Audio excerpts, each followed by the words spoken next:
welcome back. How are you? Dale que tú puedes. Feeling very Miami. I'm not really that excited. Yo, is it hurricane season down there? It is, bro. For life. Yeah. Even when it's not, it is. True that. Yo, KGB couldn't make it today. He sends his apologies. His regards. But he's definitely he's doing fatherhood shit. Definitely doing some fatherhood shit. Yeah. I wasn't here last week. Now it's his turn. One of these days you got to diss us. Let's do it. Yeah, next week probably. So, right. And by the way, we might actually switch up the schedule. So if we don't hear anything in the DMs after this episode drops, I think we're just gonna pull a stunt. Well, I guess we'll talk more about it, but we might change the frequency of the pod. Yeah. So anyway, if you want to know more, but for the better, it's not anything that we're doing for a negative reason. It's to polish it and make it a more well-oiled machine for the people. Definitely. And so this is our 200th episode. This is 200 straight weeks of Fatherhoods podcast. Yeah. If I had $5 for every one of those 200. Yo, it hasn't been easy, bro. It hasn't been easy, but it's been worth it. So Thank you to everyone who listens on a consistent basis. Even those of you who are new, we still appreciate your ears. And those that watch on YouTube also, thank you for checking us out. Thank you for being a friend. What was that show? I sing that every now and again. I don't know, but I just asked for $1,000. I should have put $500 for every 200. Yeah. I just asked for $1,000. That's it. You just did the math. Yeah, I was like, that doesn't sound like a lot of money, bro. No, but life is getting busy. The summer is getting ridiculous. So I don't know. Well, we're still talking about it, trying to put a game plan together, but don't get mad at us if we skip a week and then we tell you that we're coming back in the other week or something like that. Yeah, man. All right. So you got some stuff to talk about, E. Not some stuff to talk about. I just it's not, you made it sound like some traumatic shit happened in my life. Yeah, no, I'm mad. What's the word? False advertising out here. Yeah. My bad. Although we did take my poor son, he's been going through the ringer with doctors. I don't know if did I talk about it on the show yet already?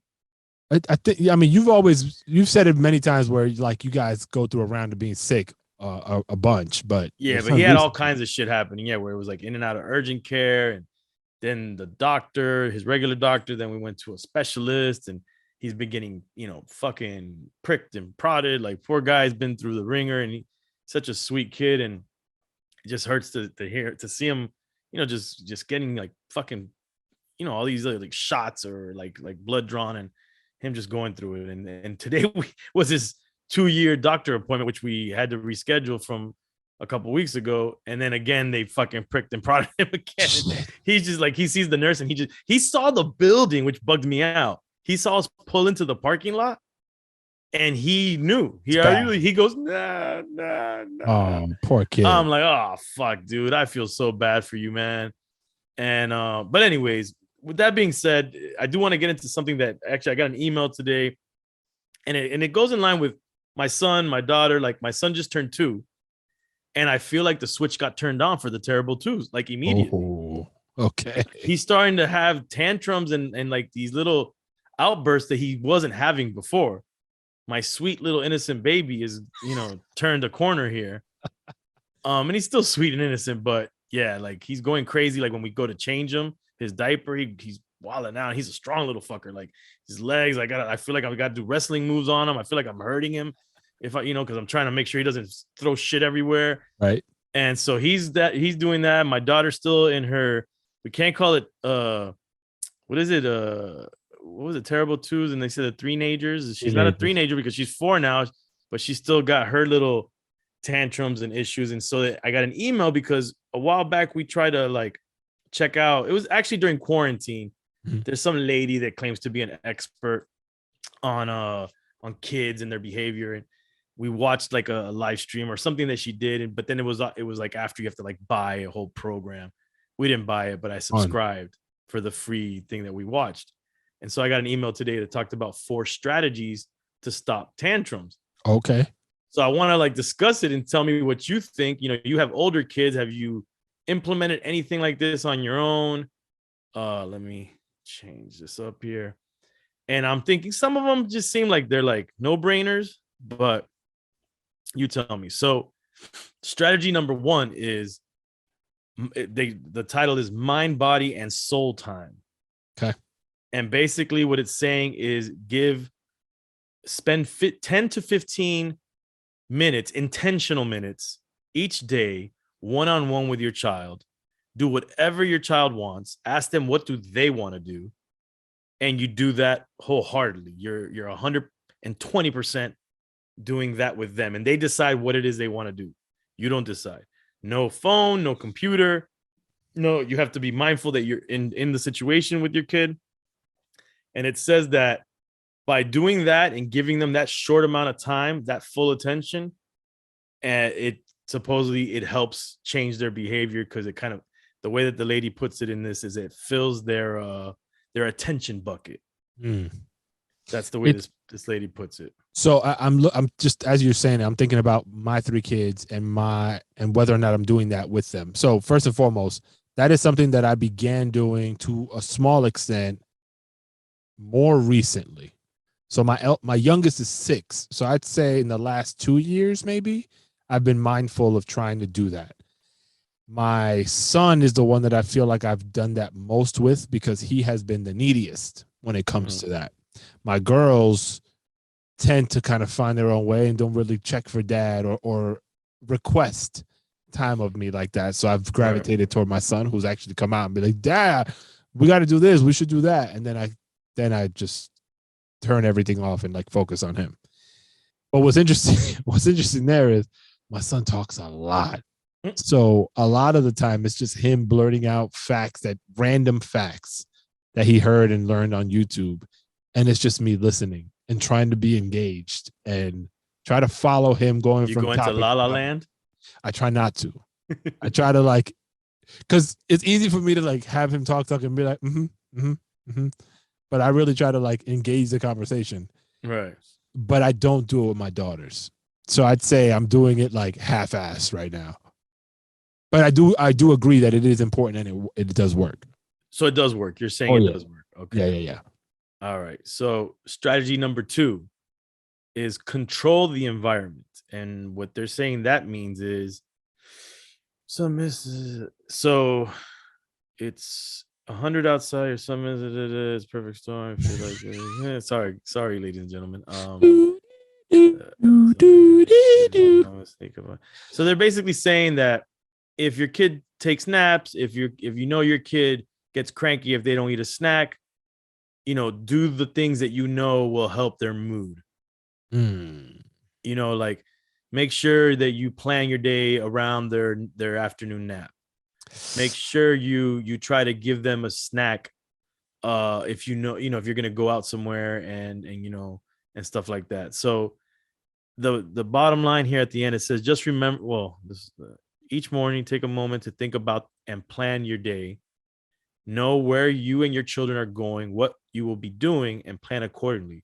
By taking the time to control the environment, you'll be able to avoid many tantrums-inducing situations.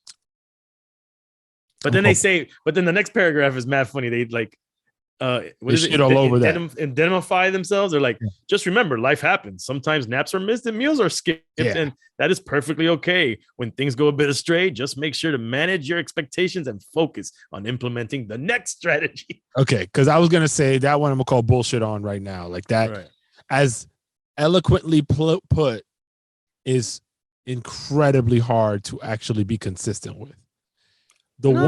For me, older kids, maybe. For me, and maybe it's just because of the chaos, for the way we managed it. But I can say we've been able to pick up relatively quickly on the fact that when one of our kids, when they were younger, even my 6-year-old still to some degree now, when they start wilding out, we don't take it. We try not to take it personally or get upset about it. We just, all right, it's time for you to take a nap. And then we could like make them aware of like how they're behaving, and then try to get them to be okay with taking a nap, and then celebrate them after they wake up. Like, don't you feel better? And like encourage, like, when you're feeling this, like, let's go take a nap. Right. That works. That works a ton. but doing it in partnership with your kid is the trick, because otherwise they're going to be upset every time. I mean, we definitely, we are big on routine in our house to try to maintain, to the point where sometimes like I feel like my girl is a little bit too hardcore.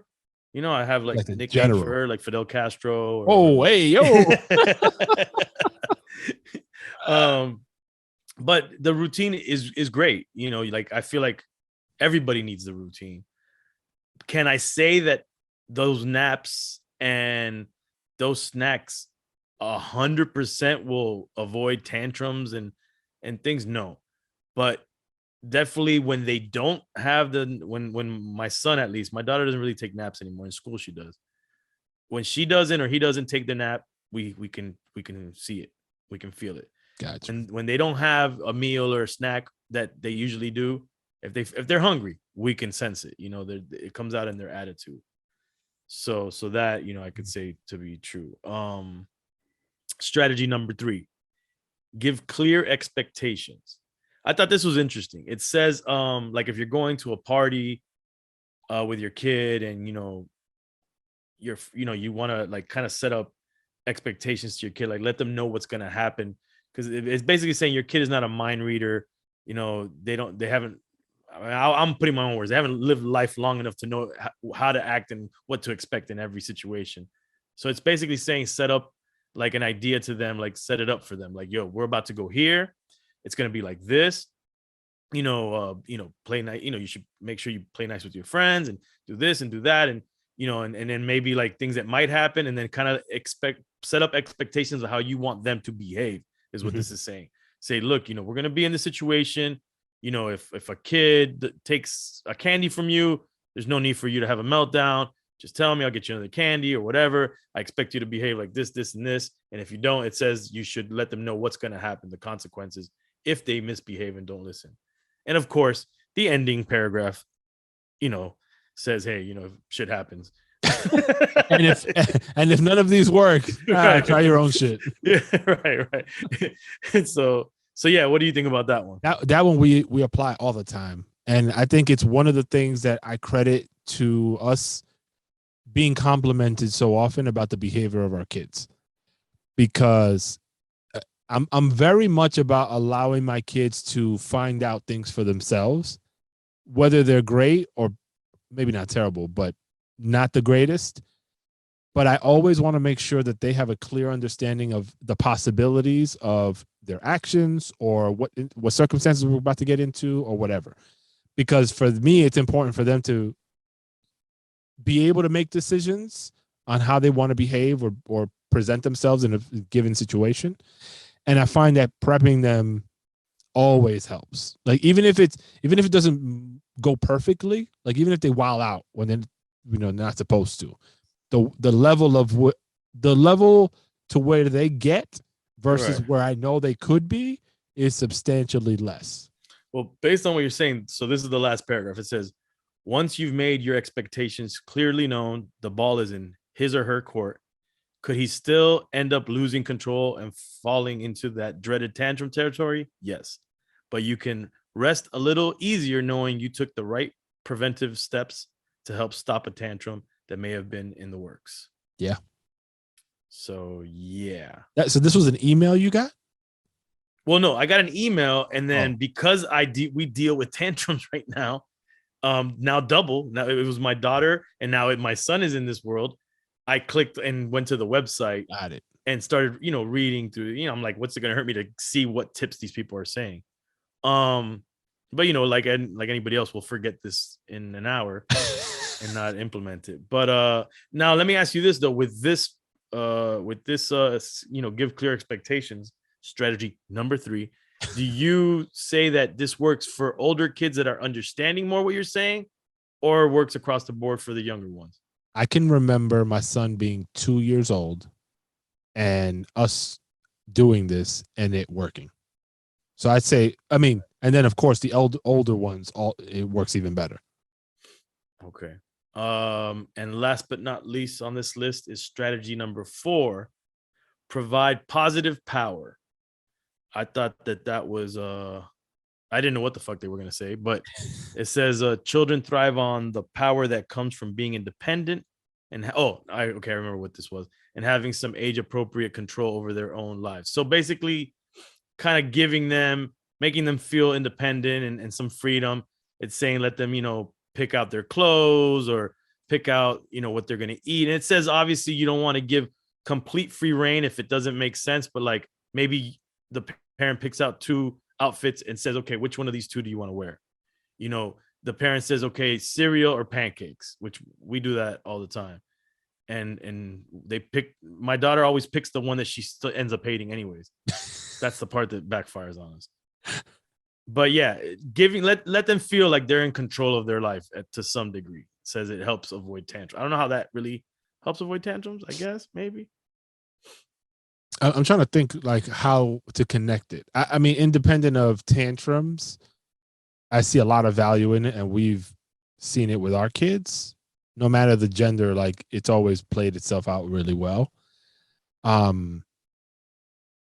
have to imagine it does lend itself. I can't think of a circumstance where like I could connect like, empowering them to make decisions led to less or no tantrums. But I can, because I think a lot of times when tantrums occurs because the kid doesn't feel like they're able to do what they want, or they feel like they're not being heard. Right. So those are like, I think, two main aspects of why things blow up. And when they're in the driver's seat for even something that might for us seem like minimal, for them it's a big deal. And then I think they feel more inclusion in the family, therefore feeling more heard, lessening the amount of tantrums. It's the logic that I think is behind it. So right. So the last little sentence, it says once her need for positive power is met, you'll find that any negative behavior such as tantrums will be less likely to occur later on. Now, my thought when it comes to my kids having this sibling rivalry where my daughter is pretty mean to my son, for a lot of their interactions. I feel like I don't know if I can call that tantrums or what, because I need strategies for that. Like I've tried different strategies, and you would think like, for example, in this positive power one, you give her like I want my daughter to feel like the big sister, and that she's the one and kind of like, like like a offering mini to, mom. yeah, like, but that ends up backfiring because he has so much PTSD from her already. Oh. That when she does turn on nice and tries to do something, it feels like he doesn't believe it. Yeah. And he already like preemptively strikes. Because she's conditioned him, so like he doesn't trust it. He doesn't trust it, or he's learned that how she acts sometimes works for her. So he's like, fuck it, I'm gonna do it too. Right. It's rubbed off on him. So like an example is that she doesn't want him close to her, right? She's like, baby girl's too close, he's too close, and she'll like kick him or like shove him like slowly, but it's like forcefully and it's like foul. And I'm like, what are you doing, dude? Like I see you. It's like a slow car crash. I'm like, what are you doing? So then she'll walk away and then she'll pretend like she's being nice and she'll come back into the fold. And now he's in the area. And then I see him. He just goes whomp and pushes her back. No, you're not coming in this area. And he's like adamant about no. And he puts all full force into like not letting her in. And then it, then now she gets mad and then he gets mad. And it's just everybody gets mad and starts crying and losing their mind. I like, not that I wish this happened to me, but I almost wish I had experience in dealing with that, because I thought because my eldest and my son, my oldest daughter and my son are 9 years apart. I always thought there was going to be conflict between them two because of how they're completely different stages on the spectrum. Right. So I always expected there to be like beef that we had to like consistent beef between them that we had to deal with. And it was all love from jump. And so I don't have. I'm so over you guys and I never went through this bullshit, man. And then my youngest daughter and my son, they're 3 years apart, and she adores her older brother. She checks him and he checks her every now and again, but there's 90% of the time it's all love. So I can't help you, bro. I don't get it, man. And like my family's here from LA. So I got my godson here and my cousin, and I'm telling them about my daughter, how she's been acting with him, and some of her misbehavior. And my cousin's like, my godson right now is 12 years old. She's like, I don't know, I've never had that issue. He was such a good boy. He never gave me up. And I'm like, and I've been around them, but I just can't remember if I've ever seen him misbehave. But I'm like, bro, this is fucking bullshit, man. Why am I the only one?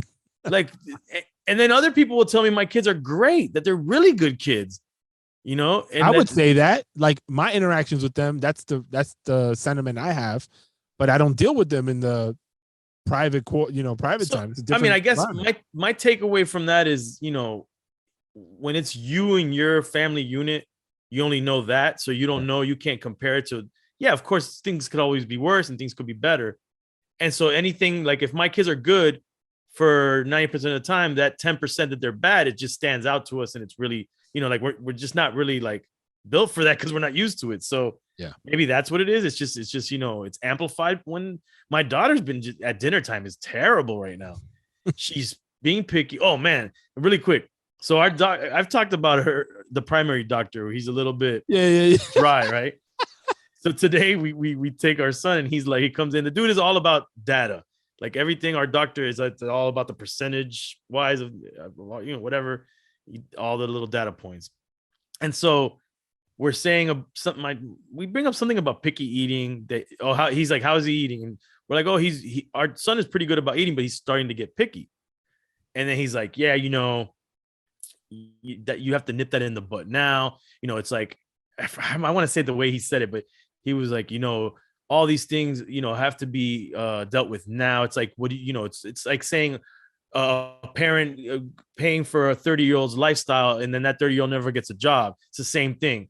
If you don't start to, make sure that they eat everything they eat now, you're doing it for the better for them in the future. You got to nip, the behavior. Like, he just was like, and I was like, I don't know if I come to the doctor for parenting, like, like behavioral tips, but then I guess that would be a role too. I don't know, man.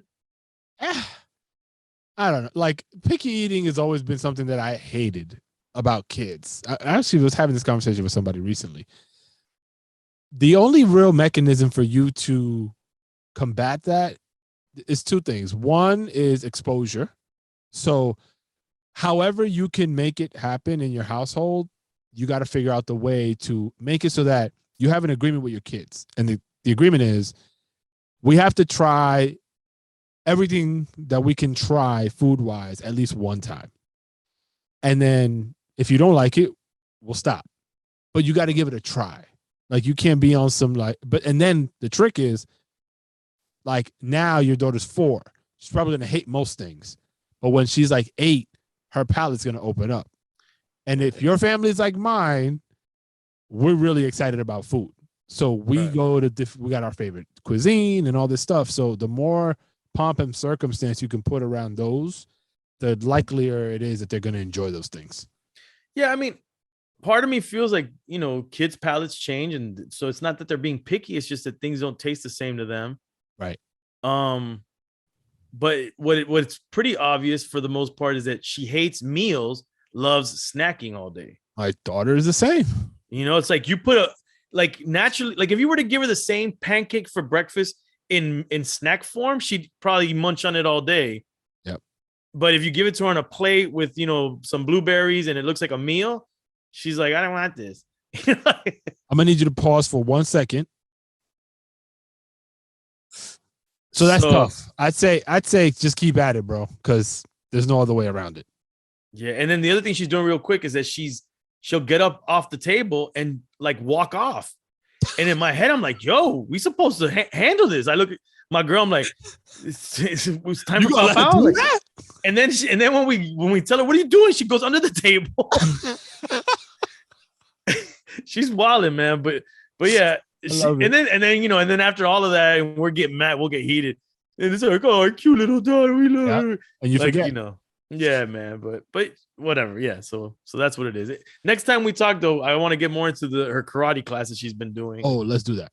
Yeah, and maybe I'll have another email that I can go through.